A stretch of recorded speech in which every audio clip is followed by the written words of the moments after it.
আপনি কখনো শুনেছেন কি অতিরিক্ত পানি পানের কারণে মৃত্যু হয়েছে? অতিরিক্ত পানি পানের কারণে মৃত্যু হতে পারে। অতিরিক্ত পানি পানের কারণে কেন মৃত্যু হয়? আমরা যখন বিভিন্ন স্ট্রেসফুল কন্ডিশনে থাকি বা আমরা যখন তীব্র রোদে থাকি, তখন আমাদের ব্রেন থেকে এক ধরনের হরমোন রিলিজ হয়, ভ্যাসোপ্রেসিন। এ কি করে?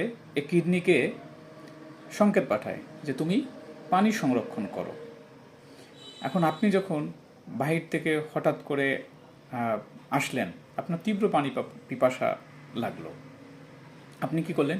একসাথেই আপনি কয়েক লিটার পানি পান করে ফেললেন।